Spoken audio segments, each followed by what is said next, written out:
Yang terhormat Bapak-bapak, Ibu-ibu, salam Pancasila. Bapak-bapak, Ibu-ibu yang melihat video saya ini, tolong jangan lupa subscribe, like, dan di-share. Sifatnya gratis. Saya akan mengomentari penindakan Lurah Gajahan Solo diprotes masyarakat. Menjelang hari Lebaran, Lurah Gajahan Solo mengutip uang dari para pedagang, kalau tidak salah 150.000 per pedagang, dengan alasan pemungutan uang tersebut untuk zakat fitrah. Akibatnya Gibran Rakabuming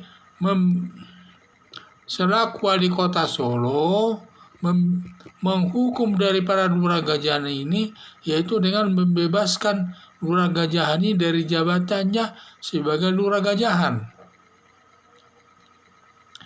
Atas penindakan Lurah Gajahan mendapat protes dari masyarakat dengan alasan tidak salah mengutip uang untuk zakat fitrah, dan hal itu katanya sudah merupakan kebiasaan tiap tahun, sehingga tidak salah melakukan pengutipan uang tersebut. Menurut saya, tindakan Gibran Rakabuming selaku wali kota Solo sudah benar dengan alasan: 1. Perbuatan Lurah Gajahan dari sudut hukum sudah salah, meminta uang daripada pedagang, termasuk perbuatan korupsi gratifikasi. Perbuatan korupsi gratifikasi ini menerima sesuatu benda yang bernilai, termasuk perbuatan korupsi ini. Umpamanya seorang pejabat menerima berupa apakah cincin dan lain sebagainya dari seseorang yang mengurus orangnya, ini sudah termasuk perbuatan korupsi. Dan sifatnya, kalau gratifikasi ini yang barang-barang yang sifatnya bernilai, dan kalau ini dilakukan, ya merupakan perbuatan korupsi. Banyak barang-barang yang bernilai, yaitu yang disebut uang, emas, berlian, dan juga dibayari menginap di hotel, dan juga ada pesta, ada yang bayari. Ini termasuk perbuatan gratifikasi korupsi ini. Karena umpamanya ada seseorang mau mengawinkan anaknya, karena dia sering membantu orang itu, sehingga setiap pengeluaran di pesta anaknya itu dibayari orang itu. Ini termasuk juga perbuatan korupsi gratifikasi. Jadi termasuk juga Lurah Gajahan, walaupun uangnya dianggap sedikit, hanya 150.000, bahkan 5.000 saja, kalau diterima, itu termasuk perbuatan korupsi. Ancaman perbuatan korupsi dalam bentuk gratifikasi ini melanggar Undang-Undang Nomor 20 Tahun 2001 tentang pemberantasan tindak pidana korupsi. Ini melanggar 3 pasal.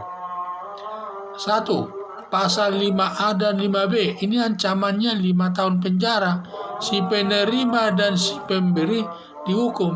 Jadi kalau pasal 5 ini, baik dia sebagai lurah tersebut maupun si pedagangnya itu sama-sama dihukum.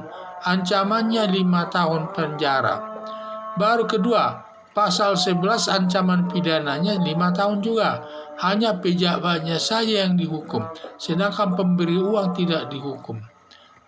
Dan juga ketiga, pasal 12 dan ayat A dan B, ancaman hukumannya seumur hidup dan atau hukuman badan minimal 20 tahun, dan yang dihukum di sini hanya pejabat negaranya saja, sedangkan pedagangnya tidak ikut dihukum.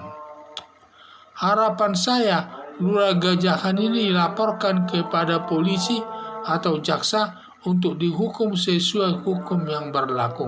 Apapun alasannya, Lurah Gajahan tersebut adalah salah, karena sudah diatur seperti aturan tersebut di atas, dan juga kebiasaan sudah merupakan kebudayaan. Katanya tiap tahun ada pengutipan tersebut, itu tidak bisa digunakan alasan untuk menerima uang dari para pedagang tersebut. Tetap perbuatannya itu melakukan kesalahan atau merupakan perbuatan kejahatan itu. Jadi tindakan daripada wali kota Solo ini, Gibran Rakabuming ini sudah tepat ini. Dan juga karena dari sudut manapun tindakannya itu sudah dibenarkan. Pertama, dia sudah diatur dalam Undang-Undang Tindak Pidana Korupsi, pasal Undang-Undang nomor 20 tahun 2001 tentang pemberantasan tindak pidana korupsi. Dia sudah diatur jelas di sana perbuatan itu dilarang, terutama yang diatur dalam pasal 5 ayat A dan B, di mana si penerima dan pemberi dan disama-sama dihukum ancamannya 5 tahun. Dan juga pasal 11 ancamannya 5 tahun. Ini khusus si pejabatnya yang dihukum. Sedangkan pasal 12 ini berat ancaman hukumannya, yaitu hanya si pejabatnya yang dihukum, sedangkan pedagangnya tidak dihukum. Ancamannya seumur hidup dan hukuman badan maksimal 20 tahun. Jadi itu saya bilang. Jadi tindakan daripada wali kota Solo Gibran Rakabuming tersebut sudah benar sesuai aturan hukum yang berlaku. Sekian dan terima kasih.